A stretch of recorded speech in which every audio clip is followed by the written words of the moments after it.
사도행전 2장 37절로 47절 봉독합니다. 그들이 이 말을 듣고 마음에 찔려 베드로와 다른 사도들에게 물어 이르되 형제들아 우리가 어찌할꼬 하거늘 베드로가 이르되 너희가 회개하여 각각 예수 그리스도 이름으로 세례를 받고 죄사함을 받으라. 그리하면 성령의 선물을 받으리니 이 약속은 너희와 너희 자녀와 모든 먼데 사람 곧 주 우리 하나님이 얼마든지 부르시는 자들에게 하신 것이라 하고 또 여러 말로 확증하며 권하여 이르되 너희가 이 패역한 세대에서 구원을 받으라 하니 그 말을 받은 사람들은 세례를 받음에 이날에 신도의 수가 3,000이나 더하더라.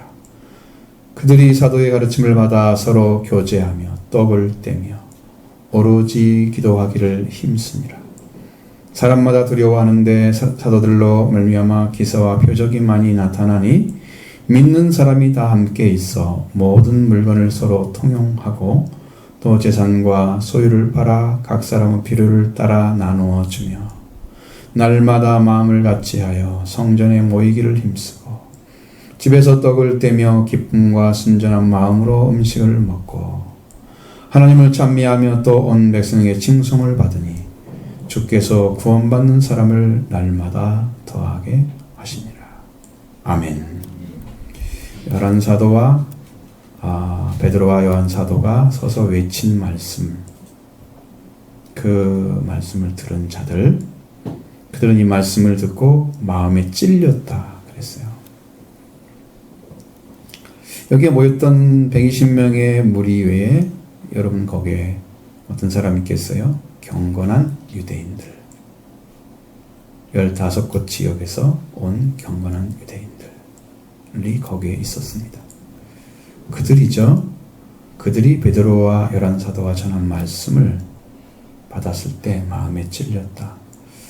여러분 마음에게 말씀을 이해를 못한 사람이면 머리로 맞는 거죠. 이성으로. 받았다면 찔리는 일은 결단코 없었을 것이다. 왜? 사람이 말씀을 듣고 이성에 찔렸다. 이성에 찔렸단 말은 들어본 적이 없죠. 마음에 찔렸단 말은 들어봤죠. 그렇게 쓰는 거죠. 단 한 번도 이성에 찔렸단 말을 들어본 적이 없어요. 그래서 이성을 받는 사람들은 조금 더 알았다. 조금 더 이해가 됐다. 그렇게 생각하죠.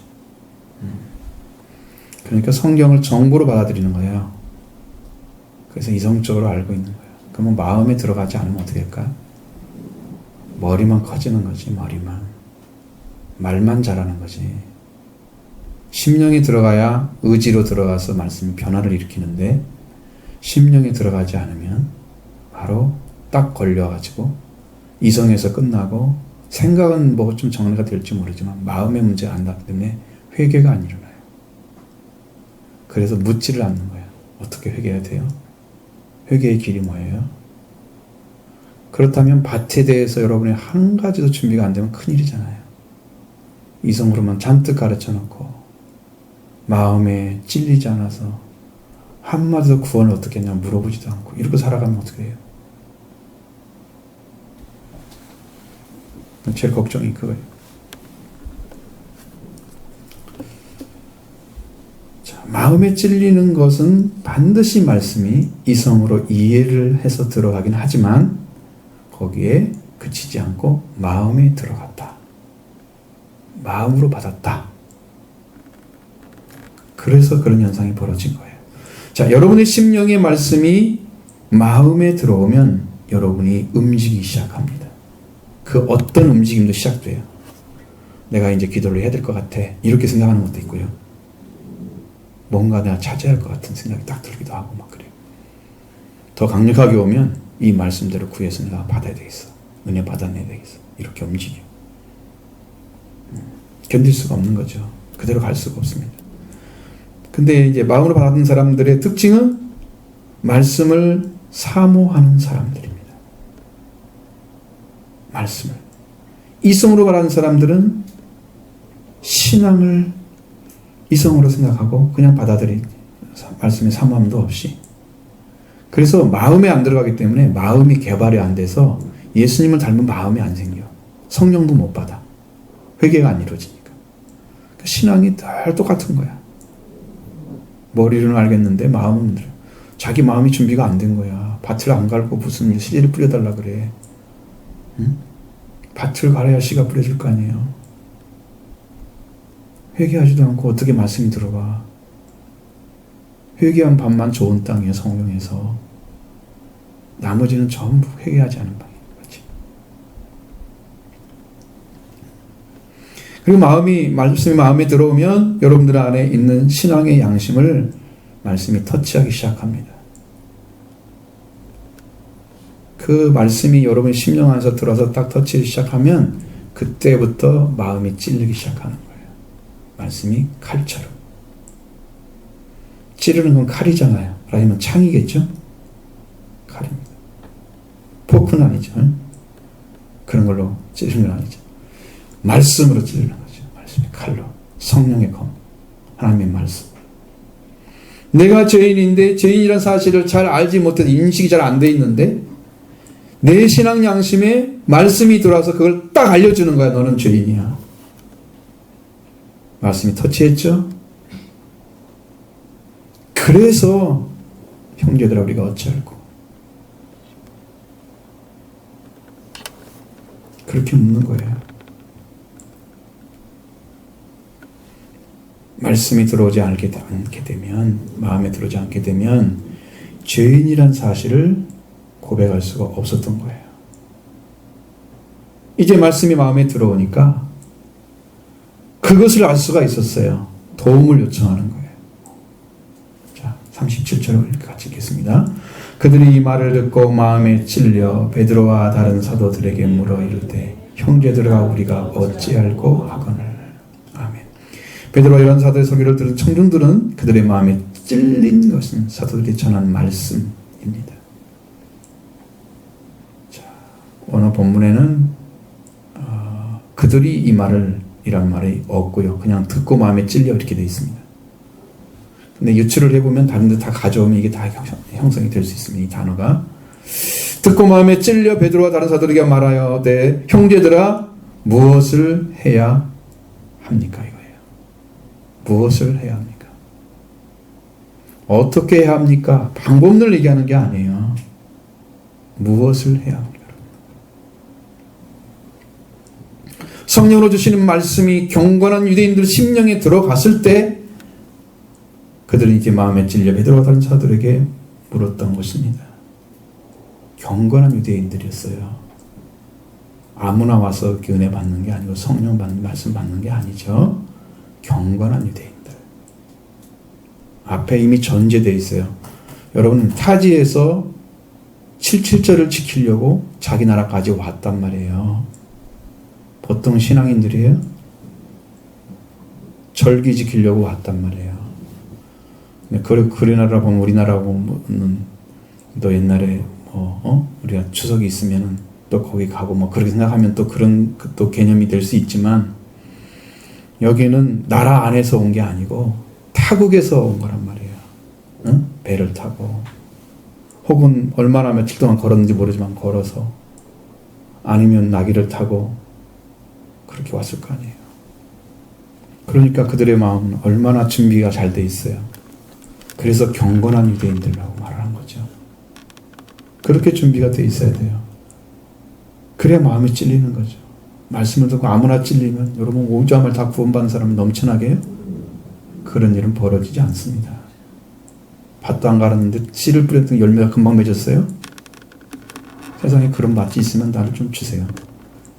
나 좀 한번 해보게. 나도 그런 농사 한번 지어보고 싶어. 없단 말이죠.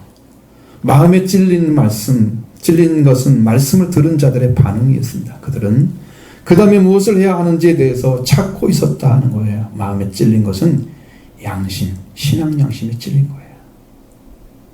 신앙 양심. 신앙 양심의 가책을 받아본 적이 있습니까, 여러분들은? 여러분 심령을 터치하시는 말씀이 여러분 심령을 움직여서 너 이렇게 살면 안 된다. 마치 칼로 찌르듯이 여러분 심령에 들어오신 적이 있습니까? 성령이 하시는 말씀을 받아들이지 않으면 어떻게 하냐고 물어보질 않아요. 무엇을 했냐고 물어보질 않는 거예요. 그런 사람들은 성령이 역사하지 않는 사람들이라고 보면 돼요. 그러니까 우리는 성령 받을 때까지 가야잖아요. 근데 그것이 안 일어난다면 우리는 아무것도 하고 있는 게 아니야. 이게 믿는 게 아니란 말이죠. 얼마나 큰 문제를 안고 있어요 지금. 그럼 우리는 어떻게 해야 됩니까? 그러니까 무엇을 해야 됩니까? 라는 질문이 나와야 되는 거예요. 나도 성령의 음성 듣기를 원합니다. 라고 여러분도 찾기를 원합니다. 히브리서 4장 12, 13절에 하나님의 말씀은 살아있고 활력이 있어 좌우의 날선 어떤 검보다 예리하여 혼과 영과 및 관절과 것을 찔러 쪼개까지 하며 또 마음의 생각과 뜻을 판단하나니 지으신 것이 하나도 그 앞에 나타나지 않음이 없고 우리의 결산을 받으실 이의 눈앞에 만물이 벌거벗은 것 같이 드러나느니라. 자, 하나님의 말씀은 살아있다는 거죠. 하나님 말씀은 활력이 있다, 활동한다는 거예요. 실제로 활동을 합니다. 살아있고 활동하는데 그 활동하는 방식이 좌우의 날선 검, 그보다 더 예리하다 그랬어요. 칼날로 비교하고 있잖아요. 날선 검은 양날이잖아요. 양날칼.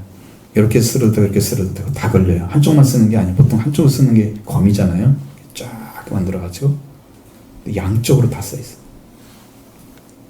근데 그 검보다 더 예리해. 사람의 혼과 영과 관절 및 골수를 찔러 쪼갠다 그랬어요. 찌르고 쪼개. 그래서 하나님의 말씀이 이렇게 강력합니다. 예리하게 나타나는 거죠. 사람의 마음에 속에 있는 비밀들을 가차없이 폭로하게 만드는 거예요.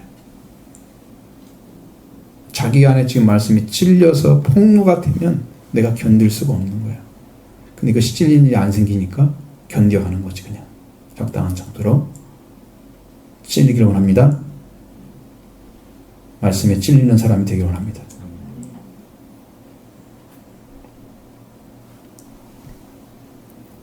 혼과 영과 이게 나오죠. 이건 푸시케와 푸뉴마를 가리키고 있습니다. 푸시케라는 단어는 영혼, 목숨, 생명을 가리키는 단어입니다. 푸뉴마는 바람, 호흡, 생명, 영, 성령까지도 가르치는 단어입니다.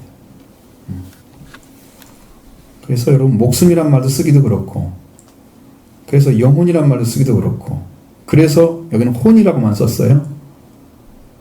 근데 여기는 이제 생명이라고 보면 생명과 영, 우리의 목숨이죠. 생명은 되게 목숨을 가리키는 단어입니다.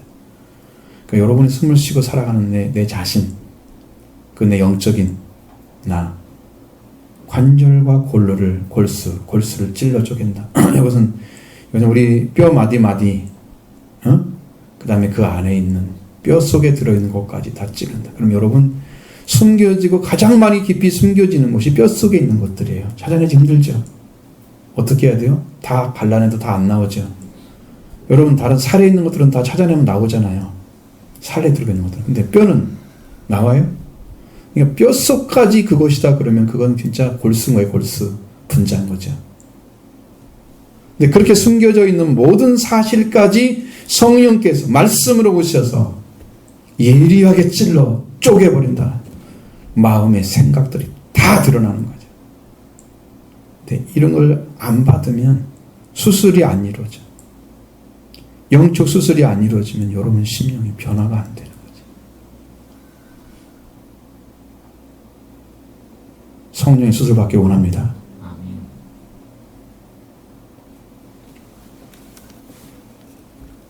그 사람의 마음과 생각과 뜻을 판단한다 그랬습니다. 그 속에 들어있는, 그러니까 이게 지금 이게 육적인 부분이나 이게 육적인 부분 전체, 혼적인 부분, 영적인 부분, 우리 그리고 우리 뼈 속에 들어있는 뼈와 골수까지, 관절 연결된 모든 부분까지 다 하고 계신 그것을 통틀어서 사람의 마음과 생각과 뜻이라고 얘기한 거예요. 거기에 숨겨져 있는 것들 다 판단하십니다. 말씀만 판단할 수 있습니다. 말씀은 판단합니다. 사람 판단하는 것 함부로 하면 여러분도 정죄를 받습니다. 거꾸로.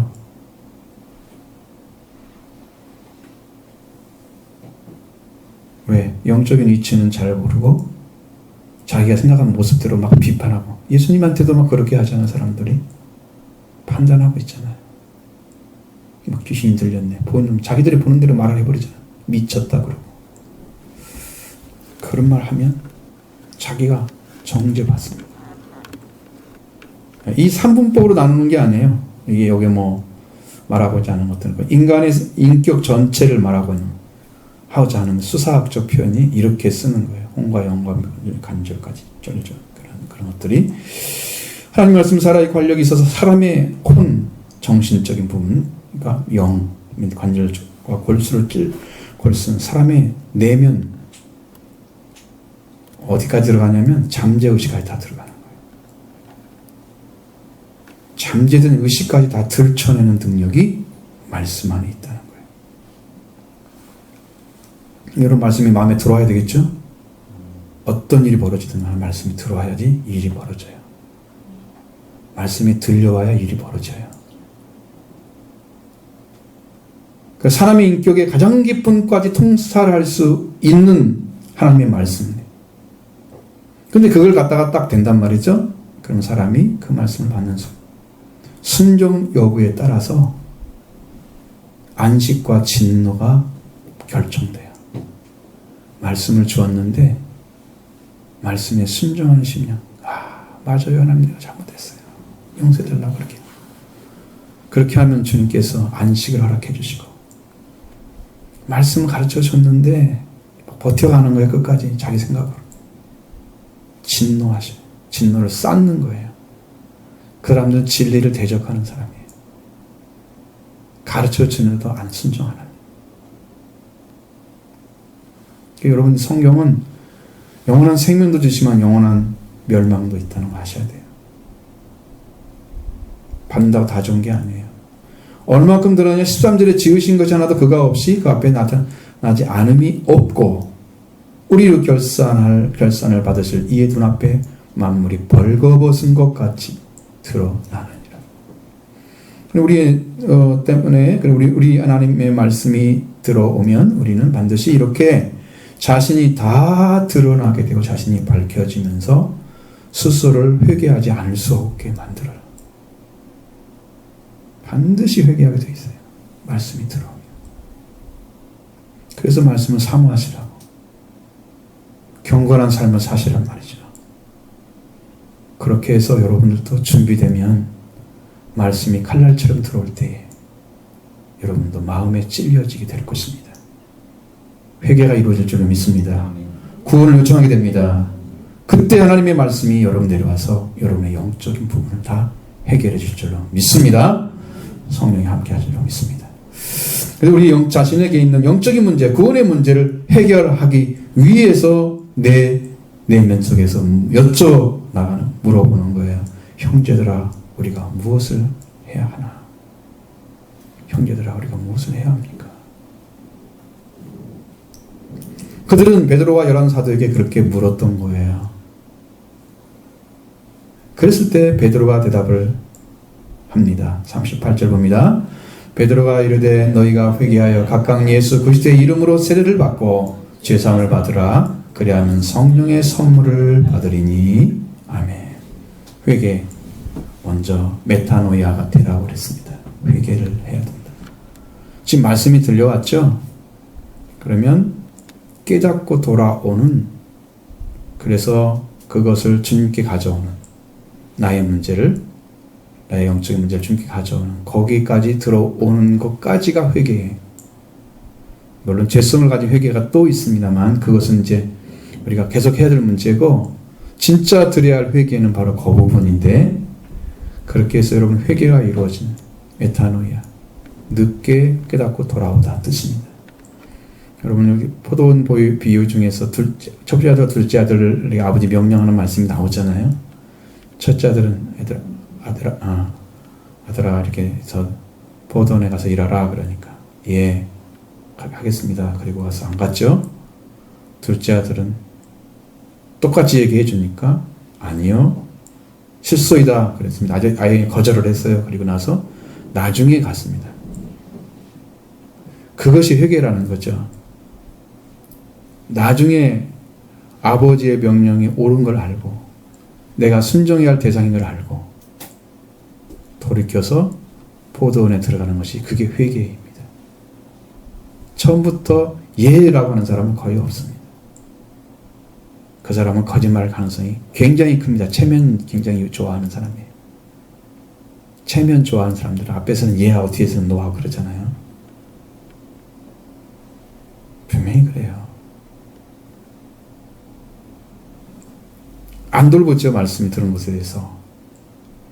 이 말씀 들었으니까 이 말 지켜야지. 내가 거짓말하면 안 되지. 그렇게 자기 자신이 말씀을 설려고 지키는 그런 사람이 되면 마음의 결단이 필요한 거죠. 근데 앞에서는 이해하고 와서 뒤에서는 잊어버리고 마음대로 살아요. 그러니까 회개가 안 이루어지는 거지. 그것도 회개가 아닙니다. 회개가 해야 돼요. 회개가. 게다가 돌아오는 거죠. 말씀이 들려왔을 때 딱 알았어요. 정말 알아졌어요. 그러면 어떻게 해야 돼요?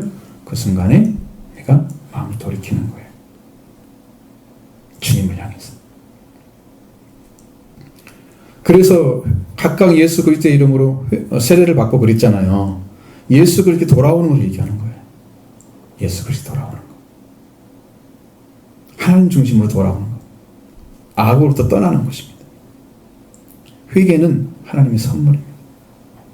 제가 금요일에 말씀드렸죠. 어떻게 해야 회개가 이루어지는지. 회개 자체, 은혜 받는 자체 하나가 하나님께서 주지 않으면 안 되는, 정말 하나님의 호의가 있어야만 되는 거예요.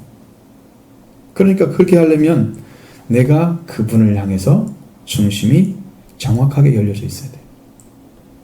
의지하고 있어야 돼요. 사랑하는 마음이 회복된 사람이 그것이 이루어져요.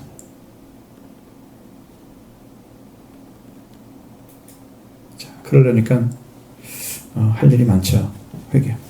지금 말씀을 듣고 그 마음에 찔린 자들에게 주시는 것입니다.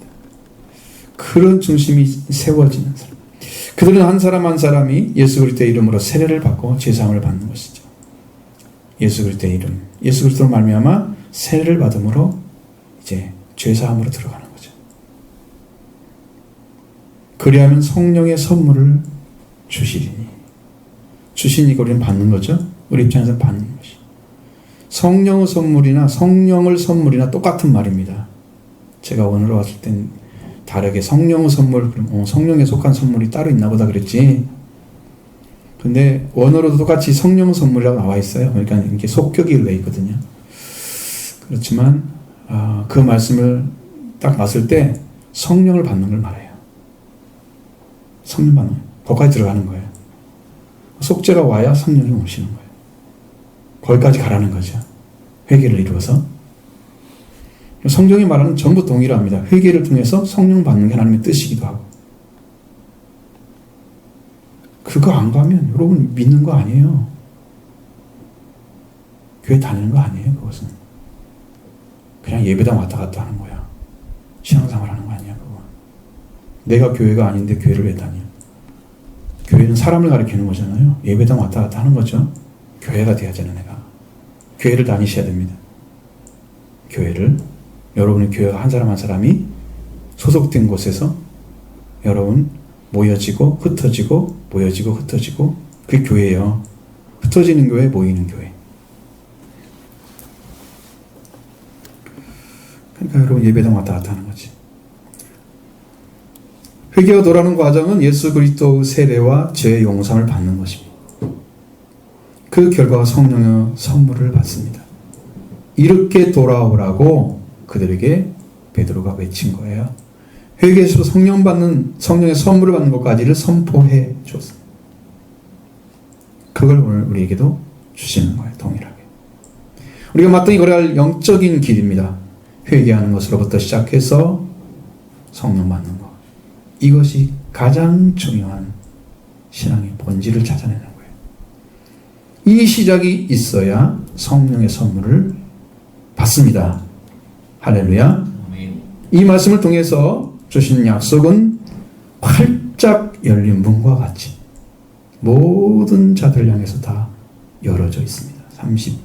49절 41절 봅니다. 이 약속은 너희와 너희 자녀와 모든 먼데 사람 곧 주 우리 하나님이 얼마든지 부르시는 자들에게 하신 것이라 하고 또 여러 말로 확증하며 권하여 이르되 너희가 이 배역한 세대에서 구원을 받으라 하니 그 말을 받은 사람들은 세례를 받으매 이날의 신도의 수가 3,000이나 더하더라. 아멘. 이 약속은 너희와 너희 자녀와 모든 먼데 사람 이렇게 되어 있습니다. 즉 우리 하나님이 얼마든지 부르시는 자들 그들에게 했다는 거죠. 자, 지금 여기 있으면 지금 말씀 듣고 있는 사람들이잖아요. 그들.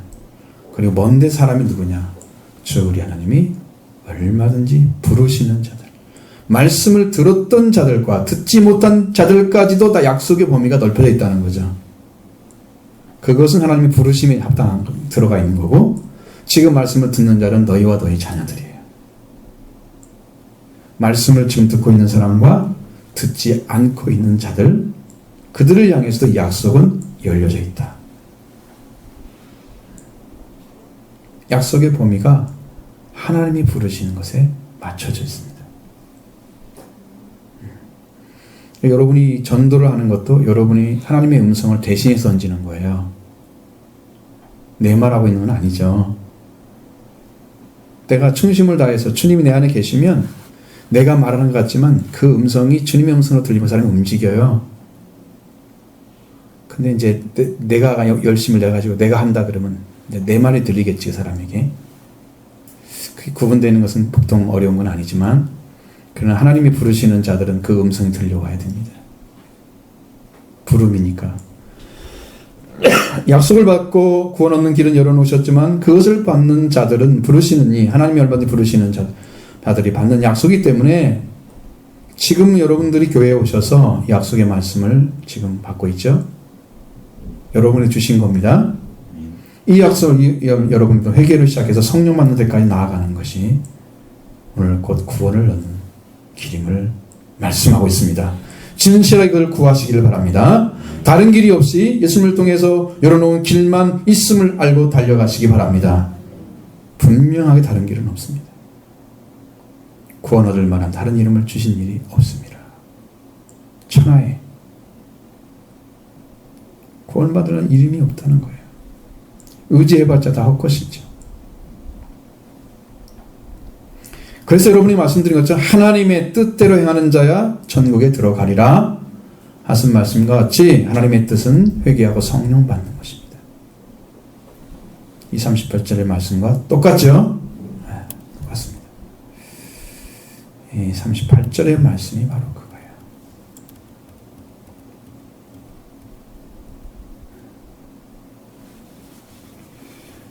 그래서 하나님의 부르신 목적이 바로 하나님의 뜻이죠. 하나님의 목적이 하나님의 뜻입니다. 여러분이 이 말씀이 들려지고 회개하고 세례를 받고 예수 그리스도 세례를 받고 죄사함을 얻게 되면 성령을 선물로 받습니다. 이것이 주님이 열어놓으신 길입니다. 과정이 있겠죠? 밟으셔야 됩니다. 한 사람도 그냥 바로 와가지고 성령 받는 사람 성령 받아도 성장이 안 되는 그것은요 불쌍하기 때문에 하나님 주신 거예요. 그러면 어떻게 하라고? 빨리 알고 들어라고 주신 거예요. 그러면 그것이 하나님의 긍휼의 표시입니다. 그럼 그걸 빨리 눈치를 채야지요. 깨달아야 된단 말이죠. 그리고 하나님께 간절히 구해서 내가 그게 확인될 때까지 은혜를 입어가는 작업이 필요해요. 나도 알고 하나님도 아는 그런 갑자기 성령 받았다, 은혜 받았다 그럴 것이 그걸 열매로 바로 맺어지지 않습니다. 그래서 어려운 거예요. 이건 하나님이 부르시는 얼마든지 부르시는 자들에게 약속되어진 것입니다. 할렐루야. 이렇게 이루어질 줄로 믿습니다. 여러분한테 이루어질 줄로 믿습니다. 기록되지 않은 말씀을 전해주었습니다. 확증하며 권하여 그랬죠. 여러 말로 그렇죠? 여러 가지 말씀을 했다는 거예요. 근데 그 말은 안 적었어요. 기록이 안 되는 거예요. 그러니까 여러 가지 말씀이 계속 하면서 확증해주고 이렇게 믿어야만 되는 거다 이거다 계속 얘기를 했을 거 아니에요. 그러면서 뭐라고 하냐면 이 패역한 세대에서 구원을 받으라. 이 비뚤어진 세대, 말씀을 말씀대로 받지 못하는, 말씀을 말씀대로 듣지 못하는 세대에서, 말씀의 위치를 잃어버린 세대에서 구원을 받으라. 그렇게 권했던 것입니다. 구부러진 본성을 가진 자들, 말씀을 말씀대로 듣지 않습니다. 조금 들어가 딴 데로 빠지는 거죠. 구부러졌기 때문에 반드시 못 가요. 스트레이트로 가야 심령이 들어가잖아요. 근데 폐역했다는 것은 이게 올바른 거 조금 있어요. 근데 들어가면 삐뚤어져 있어요. 구부러져 있어요. 그러니까 내 안에 들어오다가 말씀이 멈춰버리는 거야. 내가 말씀을 그대로 말씀대로 영접하지 않기 때문에. 그것이 내가 비뚤어진 이 의식세계를 가지고 있기 때문에, 말씀에 대해서 정직하지 않아 말씀을 받는데 진실하지가 않아. 그게 비뚤어진 말씀으로 들어가는 거야. 그냥 가다가 멈추거나 한쪽으로 가버리는 거지. 나의 생각은 딴 데가 있단 말이죠. 의식도 딴 데가 있단 말이야. 생각이. 이렇게 정리되지 않은 사람들, 너 그런 세계 살지 말고 이제는 구원을 받으라. 이제는 그런 데 살지 말라. 나도 더 이상. 간절하게 말하는 거죠. 인간 스스로가 얻을 수 있는 것이 아니다. 이것은 너희는 구원을 받아야 된다. 여러분도 여러분 도리어 끝나고 순리에 걸어서는 삶을 살고 있지 않나요? 하나님께 대해서. 하나님의 자녀로서 삶을 살아갈 능력이 없다면, 하나님의 말씀을 올바르게 순종할 수 없다면 우리도 그런 자리에 있는 거예요. 지금 왜 그렇게 안 될까? 쉽다고 말할 수도 없고 어렵다고 말할 수도 없습니다. 왜냐하면 그 말씀을 정직하게 받아들이면, 그걸 받아들이는 순간 믿잖아요. 믿음을 받아들이면 하나님이 도와주십니다. 성령으로 들어갈 수 있습니다. 확정되기까지 시간이 걸리지만, 그게 어렵다고 하는 것은 말씀을 받아들이는 방법을 모르기 때문에 어떻게 해야 믿는 거지? 그걸 어떻게 해야 믿는다고 고백하는 거야? 이게 영적으로 좀 이게 구분이 안 돼 있어, 나는. 그러면 그거 어려운 거죠. 그러나 여러분 지금 들은 말씀만 잘 기억해도 충분히 들어가는데, 그걸 못 들어가면 곤란한 거죠. 응? 그러니까 목양을 잘 받아야 돼요. 그래서 여러분이 그것이 그걸 모르면 목사는 기르는 선생님이 뜻이잖아요. 패스터잖아요. 양을 기르는 사람이잖아요. 양이 의탁하지 않으면, 생명 의탁하지 않으면 혼자만 굴러다니는 거잖아요. 양이 혼자만, 다른 양 같이 합쳐 다니는데 혼자만 굴러다니면 이게 제대로 보살핌이 되겠어요? 노략질하는 이리가 딱 와서 그 채가 또 어떻게 해요? 혼자 쫙 떨어져 가가지고. 어렵잖아요. 그렇게 되는 게. 그러니까 여러분 계속해서 가르침을 받아야 됩니다. 목회자와 아주 가까운 관계를 만들어야 돼요. 영적으로. 요가 나누면 여러분 가르침 받는 게 아무것도 없어요. 설교 듣고 끝나는 거예요.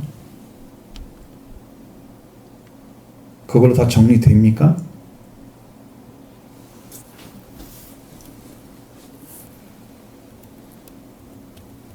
자, 그래서 그렇게 하려고 하면 여러분들이 철저하게 기도 생활부터 시작해야 됩니다. 기도 생활이 시작되지 않는 사람들은 하나님의 필요성을 못 느끼고 있는 사람들이에요. 하나님이 우리에 있어도 되고 없어도 되는 사람들이에요. 안 되면 더 찾잖아요. 이게 왜 안 될까 나는? 왜 안 되지? 다른 사람 된다고 하는데. 그러면서 찾으러 갈 거 아니에요. 그걸. 안 되니까 더 구해주는 거예요. 은혜 받은 사람들은 저절로 구해주잖아요. 성령 안에서 기도하고, 무시로 때를 정하지 않고 기도하고, 또 기도와 간구로 구하라고 그랬잖아요. 할 수가 있어요. 은혜 받은 사람들은 방법이. 은혜 못 받은 사람들은 구해야 됩니다. 시간을 정해서. 오늘 이거 안 하면 잠 안 자게. 이렇게 결정해놓고 30분이라 딱 정해놓고 끝까지 기도하시고 30분 너무 짧지. 자, 이렇게 받은 생활, 말씀을 받은 자들, 말씀을 받은 사람들이 세례를 받았습니다. 이 세례를 이날에 세례 받은 사람의 신도의 수가 3,000이나 더하더라. 신도라는 말에는 푸시케라는 단어를 사용합니다. 이건 뭐라고 그랬어요? 앞에서 말씀드렸죠? 영혼, 목숨, 생명. 여기에서는 영혼이라고 번역해도 괜찮습니다. 돌아온 영혼. 그러니까 세례를 받고 받은 사람, 받은 영혼이, 받은 생명이, 말이 좀 그렇잖아요. 그 영혼이 돌아왔다는 뜻이니까 세례를 받은 영혼이 3,000이나 더, 약 3,000 정도 됐다 하는 거예요.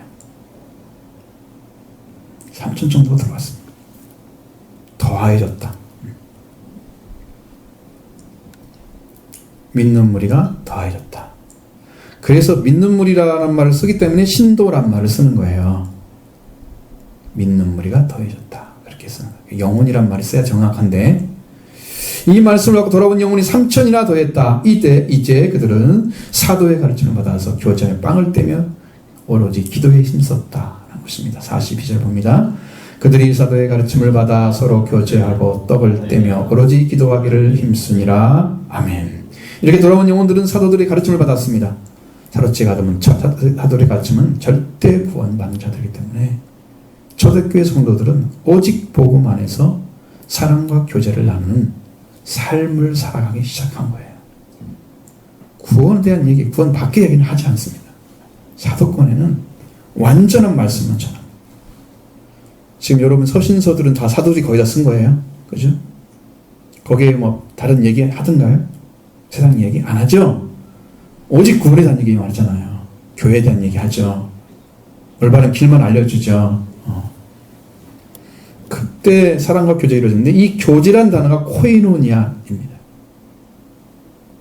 사도의 가르침을 받아 교제하며 그랬죠? 교제. 이 코이노니라는 단어는 아주 범위가 높습니다. 우리가 하는 코이노니아는 아주 좁은 범위 내에서 딱 하나만 하고 있는 겁니다. 지금. 잘 보세요. 교제하는 거 있습니다. 이렇게 펠로십 하죠. 참여도 해야 된다. 참여. 어떤 일을 벌어졌을 때 거기에 가서 참여해 주는 거. 그리스도의 피에 참여한다. 그 말도 있어요. 성경에. 참여해 주는 것도 있습니다. 그리고 나누어 줌이라는 뜻도 있습니다. 나누어 줌. 참여, 함께 나눔. 코이노니아는 교제와 참여와 함께 나눔. 나누어 줌. 교제. 그러면서 그리스도의 피에 속한 사람들이 같이 함께 참여했죠. 피에. 그러면 구원받은 사람들은 그리스도의 피에 참여한 거예요. 넓은 범위죠. 이 세상에 예수 그리스도의 피를 통해서 구원받은 사람이 많겠죠. 거기에 똑같이 참여하면 다 교제가 이루어진 거예요. 영적인 교제. 펠로십 하는 것은 아주 좁은 의미에서 이렇게 친교를 나누는 거예요. 서로. 이런 부분이에요. 그럼 우리는 그거 하고 있잖아요. 지금. 큰 참여가 아니죠. 그 다음에 복음사역에 협동하는 것도 교제에 들어갑니다. 높죠? 그러니까 뭐 복음사역 하는데 도와주거나 어떤 도움을 주거나 그런 거 하는 거 있잖아요. 그런 거 하나까지도 교제에 들어가는 거예요. 그 삶의 범위가 그런 거예요. 그 다음에 가난한 자를 위해서 헌금하는 거 있죠. 그것도 교제에 들어갑니다. 이런 것에 참여하는 것을 뭐라고 그래요? 코이노니아라고 하는 거예요. 그럼 넓은 의미에서 코이노니아는 뭐냐? 그러면 사도행전 2장 44절에 기록된 말씀과 같이 재산을 분배하는 것까지 들어갑니다. 자기 재산을 팔아가지고 신자들의 공동체 안에서 그걸 넣어가지고 그걸 공동의 것으로 사용합니다. 필요를 따라 나누어 주는 거. 그러니까 여러분, 여기에 문제가 생기지 않는다면 그 교회는 올바른 것이고요. 만약에 사적인 재산을 가졌는데 왜 당신이 내놓으라고 그래가지고 싸움이 생긴다 그러면 이 사람은 성령의 교제에 안 들어간 사람이니까 들어오면 안 됩니다. 그런 사람이. 문제 일으킬 사람들은 안 들어와야 됩니다.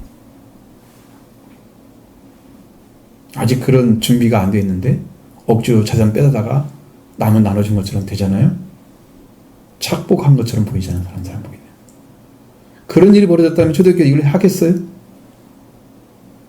심각한 문제를 벌어졌다고 지금 벌써 난리가 났겠죠? 그러니까 여러분, 이것은 철저하게 구원받은 사람만 가능한 얘기예요. 다른 사람 이야기하면 안 됩니다. 그 다음에 여기 뭐가 들어있냐면 만찬이라는 게 들어있습니다. 주의 만찬. 친교적인 의미에서 공동 식사를 함께 나누는 교제, 혹은 이건 아가페라고 그럽니다. 아가페. 이거 뭐냐면 애찬을 하는 거예요. 포도주를 나누고 빵을 떼고 막 이런 거 있어요. 그냥 아주 간단하게 그걸 애찬이라고 그러는 거죠. 그러니까 우리가 하려면 애찬을 하면 돼요. 근데 우리는 지금 현재 지금 점심 식사를 하고 있잖아요. 공동 식사를 하고 있는, 이게 지금 교제한 장면입니다. 식사 나누는 것이. 풀어서 돼 있는 거야. 우리가 친교라고 하는 코이노니라고 딱 붙어놓은 그 이름 하나, 그것은 아주 좁은 의미의 것이고, 통틀어서 말하면 그거까지 들어가는 거예요. 만약에 우리 교회가 여유가 있어서 다른 교회를 돕는다 그러면 그것도 코이노니아에 들어갑니다. 구제까지. 잘 끌어내놓고 다 공동의 것을 사용하도록 내놨다면 이 사람은 완전한 코이노니아를 하고 있는 겁니다. 근데 이런 사람이 얼마나 있겠어요, 세상에. 지금 성경이 지금 그렇게 하고 있다는 얘기예요. 지금 여기에서는 그런 넓이를 가지고 있는 거예요. 도량을 가지고 있는 것입니다. 이렇게 코이노냐는 새롭고 독립적인 어떤 것을 나타내고 있으면 성령에 의해서 전해받은 일치와 연합을 나타내는 삶을 살고 있습니다. 성령은 하나가 되게 하는 거다. 성령이 하나 되게 하신 것을 힘써 지켜라. 성령은 일치와 연합을 이루는 영입니다. 성령 받으면 자연스럽게 하나가 돼요. 자연스럽게. 그러니까 이게 이상한 게 아니고 그냥 이루어지는 거예요. 저절로. 성경에 그렇게 나와 있어요. 그러니까 개인은 이 공동체 안에서 완전한 후원을 받게 되었습니다. 힘든 사람들은 도움받으면서 함께 연합하겠죠? 있는 사람 나누겠죠? 이게 잘못하면 유물로 빠지면 이 공산주의의 원조가 되는 거죠. 뭐가 빠져 있어요? 삼위일체 하나님이 빠져버린. 인간처럼. 그래서 다 합쳐가지고 잘 살자. 특권의식이 없이. 그런데 어떻게 됐어요? 거꾸로 돼 있죠. 특권자들이 밑에 사람은 분배를 시키는데 자기들은 엄청 잘 살아. 부러워하는 거죠. 엄청 잘 살아. 프롤레타리아. 이 사람들은 힘든 거죠. 그게 잘못된 것입니다. 성경이 아니죠. 성도를 돕는 거, 구제하는 거, 사도의 가르침마다 교제하고 빵을 나누어 먹고 그렇게 해당되는 것이 오늘 우리 교회에서 행하는 코이노니아야 되는 것이죠. 우리 교회에서도 해당하는 것은 코이노니아, 좁은 의미에서 교회나 교제만 하고 있는 건데 더 큰 의미에서 코이노니아가 초대교회에서 이루어졌습니다. 만약 이런 코이노니아가 하나님이 행하신 것이 아니라면 많은 부작용이 나왔을 거예요. 그것은 심각한 성도들의 문제가 생겼을 거예요. 근데 그런 얘기는 안 써 있어요. 보고되지 않습니다. 왜? 워낙 말씀이 강력하고 성령의 역사를 통해서 경영이 되고 있기 때문에 그런 문제는 생기지 않습니다.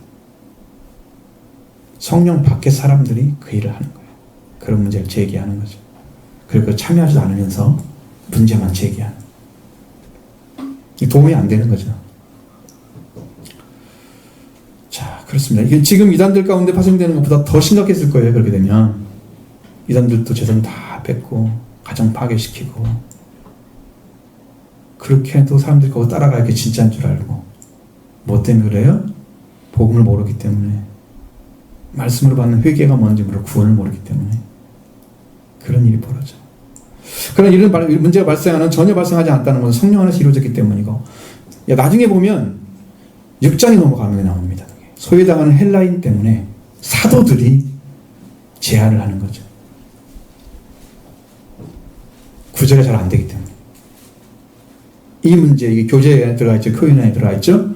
이게 안 돼서 우리들은 기도하는 거가 말씀처럼 전무할 거니까. 집사를 세우자. 믿음이 충만하고 성령이 충만한 사람들. 그렇죠?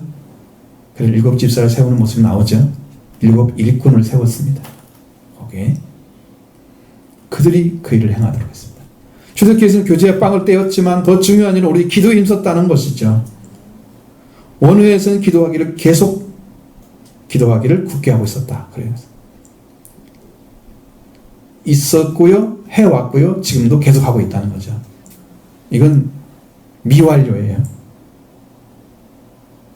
있고 지금도 하고 있고 계속 할 거고 있고 하고 있었다는 거죠. 미완료로 사용됐습니다. 기도하는 생활은 완전하게 이루어지는 게 없어요. 여러분 죽음의 날까지 가야 됩니다. 기도는 그래서 미완료입니다. 성령 충만을 받으라 충만함을 받는 것도 미완료입니다.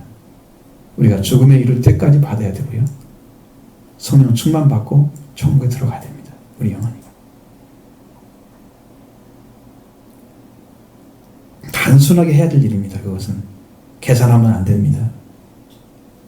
이런 은혜를 받은 자들이 코이노냐를 그것도 넓은 차원의 코이노냐를 하기 시작한 거예요. 예수 그리스도의 절대적인 주권이 주어진 사도들에 의해서 그 일이 이루어지고 있었습니다. 43절 보겠습니다. 사람마다 두려워하는데 사도들로 말미암아 기사와 표적이 많이 나타나니 아멘. 이 말씀 보시면 사람마다 두려워하고 있었다. 그래서 이건 무슨 말이냐면 이 두려움이 어디서 왔다는 거죠. 이게 말씀 연결해 보면 이게 말이 잘 안 되는데 두려워하는데 사도들이 말미암아 기사 표적이 나타나니 이게 말이 안 맞잖아요. 두려운데 이게 나타났다? 이게 무슨 말이에요? 사도들로 말미암아 기사 표적이 많이 나타나니 사람들이 두려워했다. 이 말은 말이 되지만 사람들이 두려워하는데 기사 표적이 나타나니 이게 좀 말이 안 맞잖아요.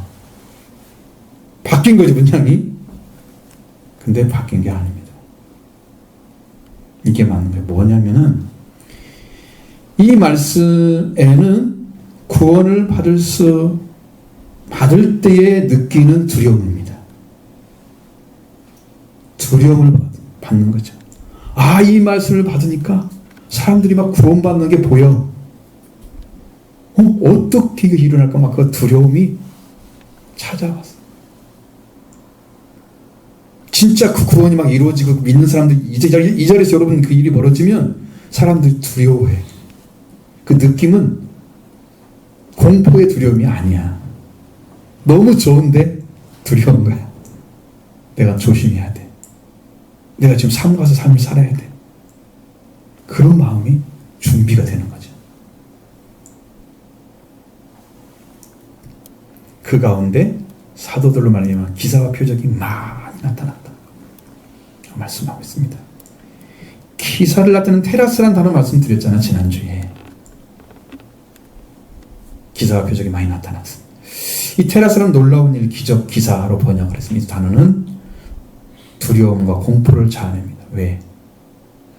자연의 질서에 있는 조와 모순되는 무서운 현상이 막 벌어지는 거예요. 질서와 조화, 자연 속에서 일어나는 일들이 아니야. 누가 개입해서만 일어나야 되는 일들이야. 그래서 무서운 일들이라고 이렇게 말을 한단 말이에요. 그 기사, 기이한 일들.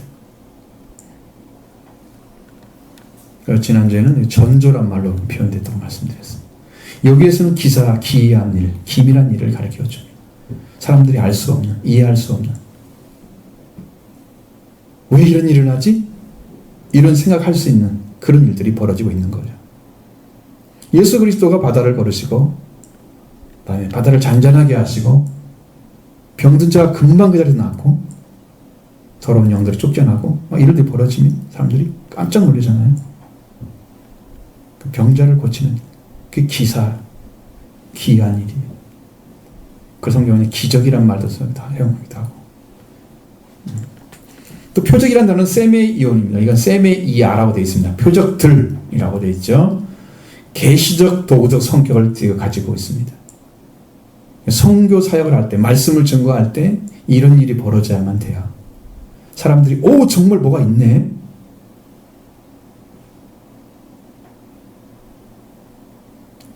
우리가 공부하는 교재 가운데 사용을 하고 있는 박승우 목사님, 생명샘 교회 그 목사님이 우간다인가 거기 아프리카 가가지고 복음을 전하는데 상당히 영어를 잘하시는 분이죠. 얘기를 해도 사람들이 끄떡도 않고 다 구경만 하고 있어. 아무 일이 안 벌어지는 거예요. 하나님 이러다가 망하고 가겠습니다.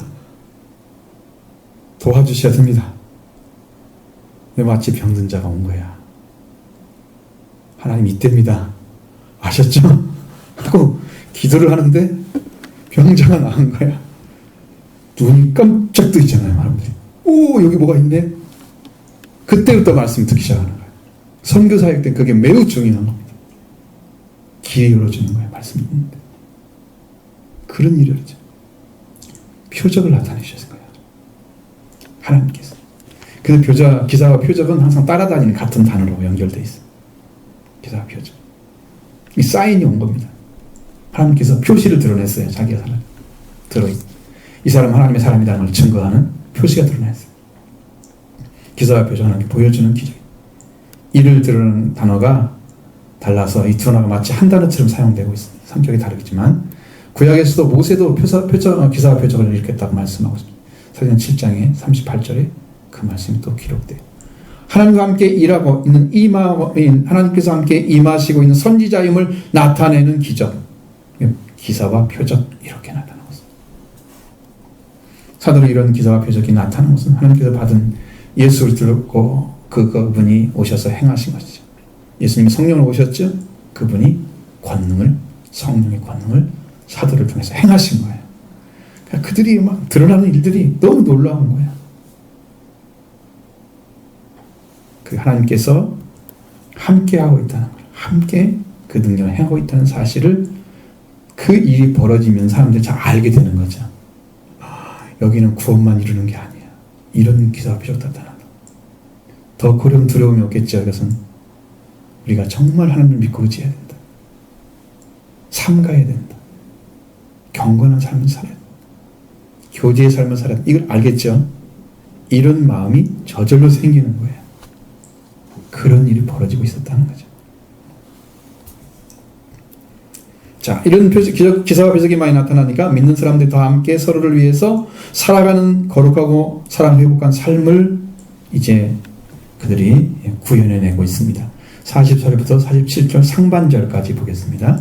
믿는 사람이 다 함께 있어 모든 물건을 서로 통용하고 또 재산과 소유를 팔아 각 사람의 필요를 따라 나누어 주며 날마다 마음을 같이하여 성전에 모이기를 힘쓰고 집에서 떡을 떼며 기쁨과 순전한 마음으로 음식을 먹고 하나님 정리하며 또 온 백성에게 칭송을 받으니. 여기까지.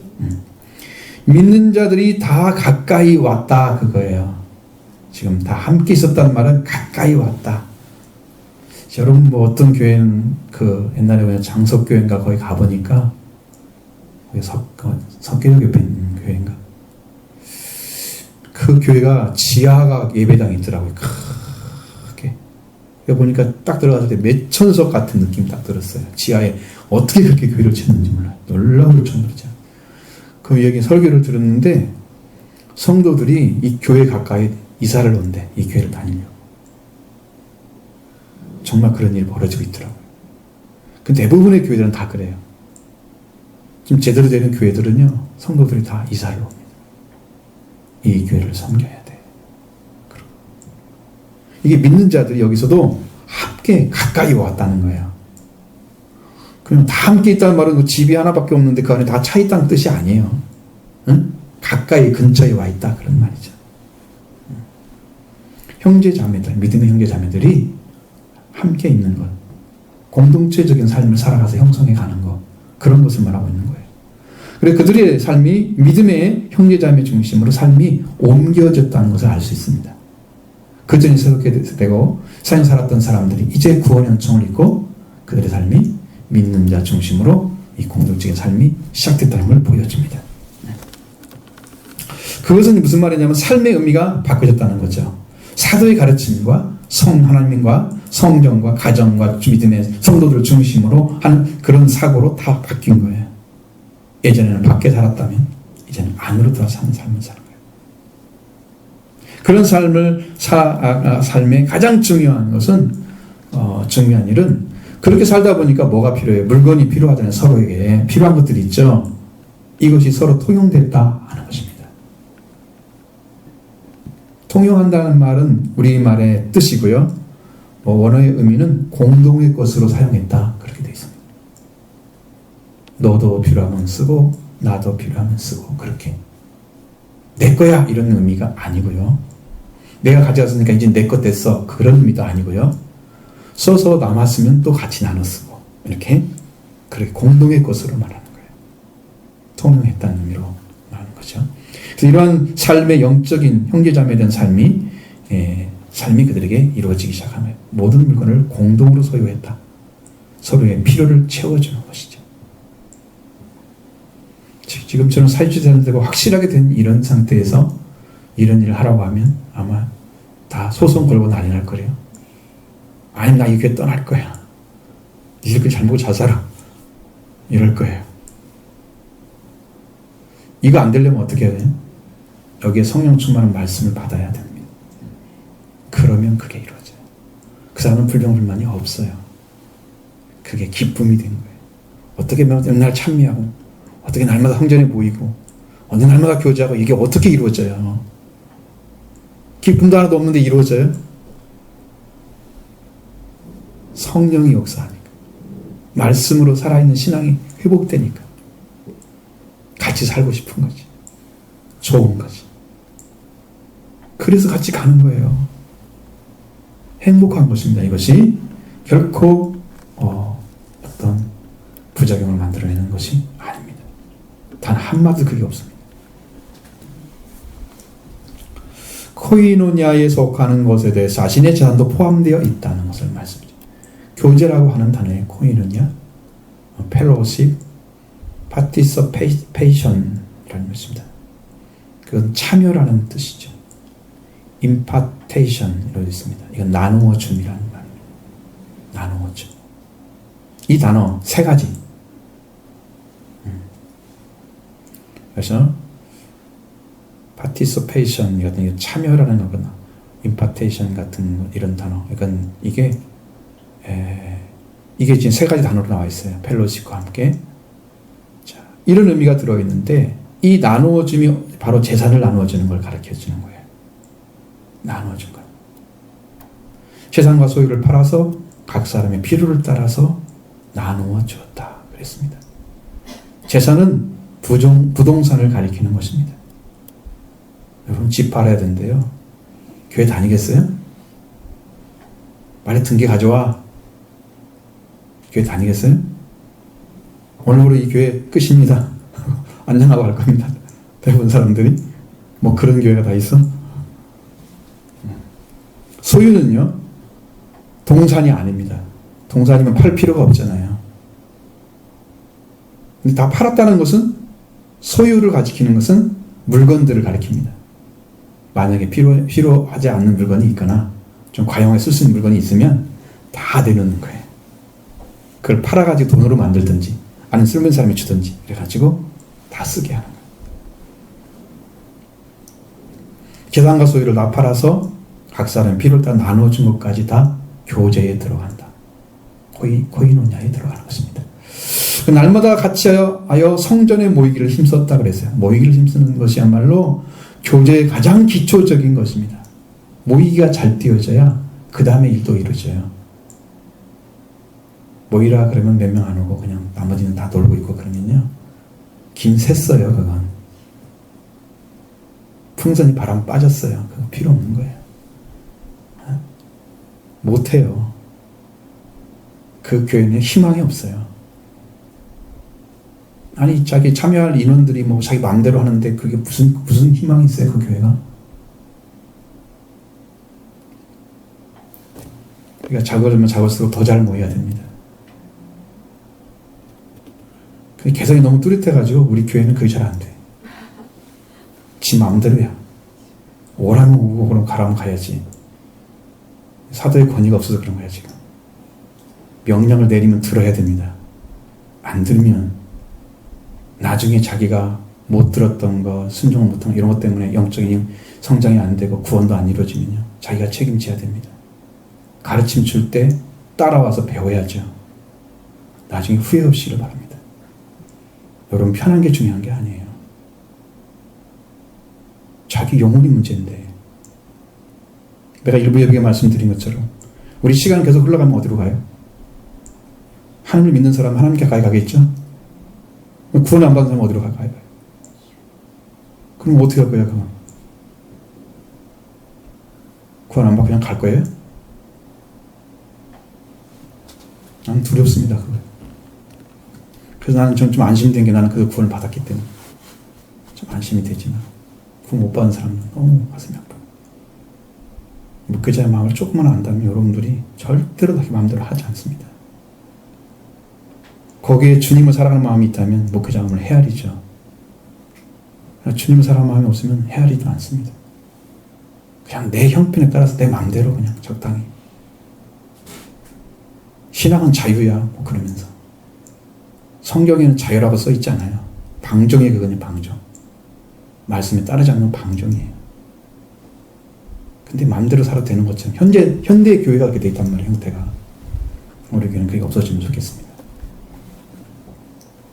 그래서 모이기를 잘하고, 또 모이기를 잘하면 계속 기도가 가능하죠.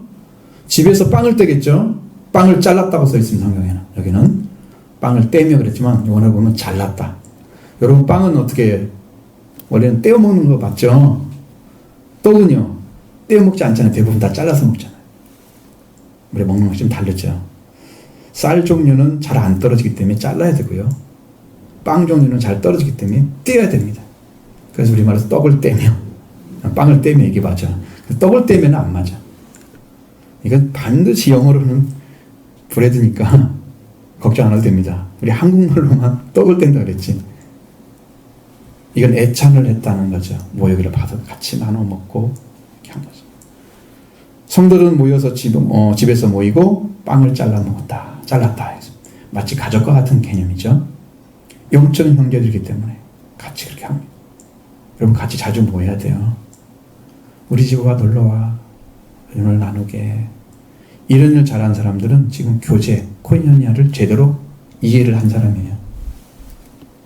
너는 니네서 밥 먹어, 난 대신 먹을게. 이렇게 나누기를 잘하는 사람은 코인연이아는 안 하겠다는 거죠. 응? 같이 한번 해봐요. 얼마나 즐거움이 큰지. 매번 하는 건 아니잖아요.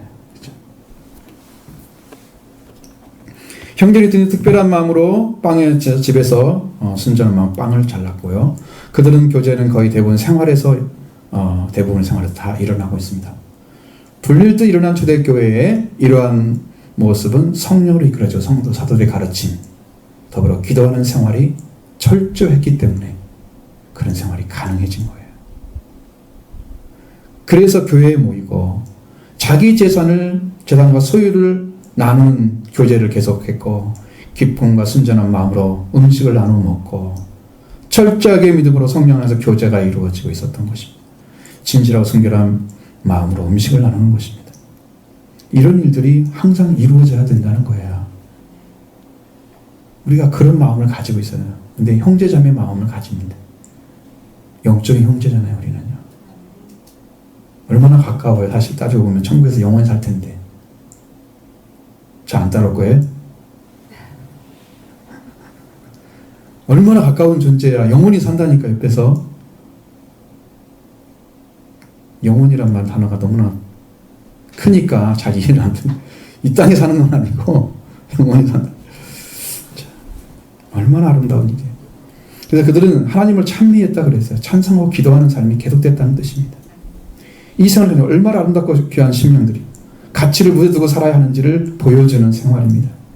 영적인 생활은 하나님 중심이고 생명 중심이고 교회 중심이고 신앙 중심입니다. 이것이 다 교제로 이루어지고 있는 거예요.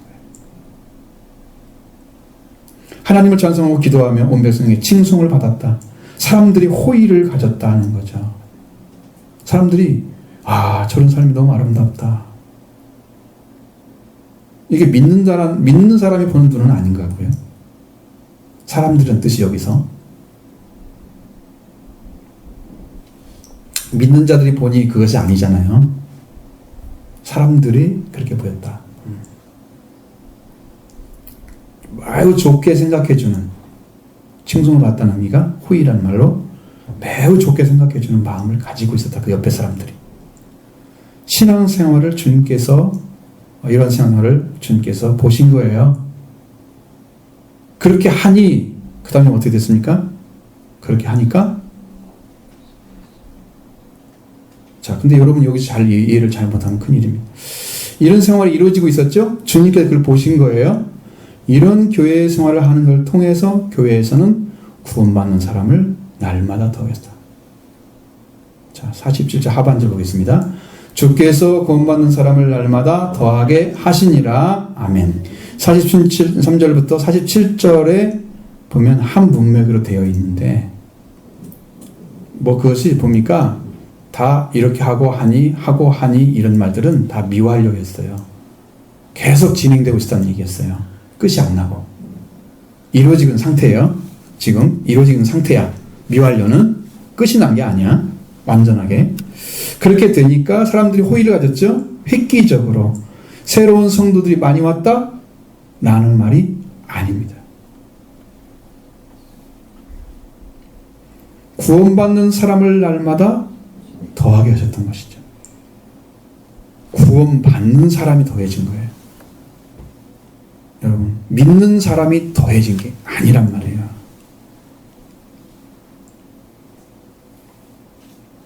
주께서 믿는 사람 날마다 더하게 하시니라. 이렇게 됐으면은 그 말이 맞아요. 사람들이 호의를 가졌는데 하나님께서 막 불러가지고 불량처럼 막 그렇게 나오잖아요. 지금 성경이. 이제 만약에 그렇게 된다고 하면 그 호의를 가진 사람들이 금방 와가지고 구원을 받을까? 회의적이죠. 그들의 생활에 그냥 묻혀서 너무 좋아 이렇게 해서 그냥 은혜 가운데 들어갈 수는 있겠지만, 구원은 개인적인 분명한 확신을 그리스도로부터 받아야 되기 때문에 이게 간단한 문제가 아니죠. 구원받는 것도 주님이 주시는 거예요. 모든 신앙의 중심 그 가운데 주님이 계십니다. 그래서 우리의 삶이 하나님과 교회와 믿는 자들, 그 성도를 중심으로 말씀과 교제를 나누고 저들 중심으로 변화되는 삶이 시작됩니다. 그것이 어디서 시작됐어요? 마음을 찌른 말씀으로 시작됐어요. 그래서 회개가 이루어지고, 회개가 되어지니까 그 사람들이 어떤 일이 벌어졌어요? 그래서 이 아름다운 그 찌른 다음부터 생활이, 그 후에 생활이 이루어진 거예요. 제목이 그거예요. 그런 얘기 하는 거예요, 지금. 회개로 시작해서 세례와 죄사함, 성령 선물 받는 데까지 우리가 가야 할 영적인 길을 걸어가면서, 그래도 성령 받은 사람이 있었을 것입니다. 그 중에서도. 그 길을. 왜냐하면 기도하기를 계속 기도하니라 그랬잖아요. 계속 기도하기를 굳게 하니라 그랬으니까, 우리가 처음에 10일 동안 기도했을 때 성령 받기 전에 그 말씀과 똑같아요, 단어가. 그러니까 얼마나 철저히 기도한 거 아시겠죠? 그런 기도 생활이 계속된 거예요. 여러분, 기도 생활이 없는 신앙은 성장이 없습니다. 소망도 생기지 않습니다. 왜냐하면 받지 못하기 때문에. 내가 있는 것만 계속 쓰면 고갈되는 거죠. 성경을 통해서 여러분 막 말씀이 확 들어옵니까? 꿀송이처럼 답니까? 시장에야 맛있잖아요, 밥이. 배도 안 고픈 데만 먹여봐요. 밥 안 먹죠? 입맛 떨어져 봐요. 반찬은 밥 안 먹고 죽죠? 안 먹는 게 낫지. 그냥 굶는 게 낫지. 먹기 싫어. 그럴 때 있잖아요. 자, 입맛이 돌아왔는데 밥을 못 먹었어. 시간이 지났어. 3시쯤 돼서 오후에. 그때 밥을 먹어서 생각해봐. 시장이 반찬이잖아. 엄청 맛있게 먹어. 근데 그때 음식점 가가지고 먹은 음식은 그 음식점 맛있다 그래. 가보니까 진짜 먹으니까 별로 아니야. 근데 그때는 그렇게 맛있었어. 배고파서 먹으니까 꿀송이처럼 단 거예요. 여러분 영도 배를 고파야 영적인 말씀이 꿀송이처럼 들어오는 거지, 영이. 살아있는 자만 그렇게 먹을 수 있습니다. 말씀이 이렇게 안 달아요. 이렇게 말씀이 재미가 없어요. 네가 배가 안 고프니까 그래. 사모하지 않으면서 뭘 먹는다 그래. 자기 준비는 거 않고 성경만 보라고 그래. 네 상태를 봐, 네 상태. 성경이 뭔 문제가 있다고. 성경 문제 없습니다. 문제는 좀 어렵다는 거죠, 말이. 그래서 제가 새로운 세번역도 사라 그랬잖아요. 킹제임스도 사라 그랬잖아요. 그래서 그런 거예요. 그럼 어려우면 다 찾아보면 다 이게 돼요. 그죠? 말씀 다 듣잖아요. 그럼 여러분 배고프만 하면 어떻게 돼요? 다 꿀송이처럼 달게 될 줄 믿습니다. 송이꿀처럼 달아져요. 말씀. 그렇게 이루어지는 거예요. 이 길을 걸어가면서 새로운 하나님께 세운 그 사도들이 가르친 그들에게 순종하는 생활, 교제하는 생활이 이제 영적인 삶의 모델이 된 것이죠. 그 교제의 범위가 좁은 것이 아니라 친교를 비롯해서 참여와 나누어짐까지 확대돼요. 그 삶의 모든 것은 사도와 성정 그리고 성도들, 즉 교회와 기도와 코이노니아가 이루어지는 그것이 그 후의 삶의 모습입니다. 여기에서 하나님 나라, 하나님의 왕국의 모습을 보여주고 있습니다. 그 나라는 다 서로 나누는 나라죠. 서로 가지려고 하는 나라 아니죠. 이 땅만 이토록 탐욕이 욕쓰는 나라지. 하나님 나라는 그런 나라 아닙니다. 그러니까 여러분의 신앙도 이런 삶으로 옮겨져서 제 복음 안에서 여러분과 제가 하나가 돼서 아름다운 교회를 만들어가게 될 줄로 믿습니다.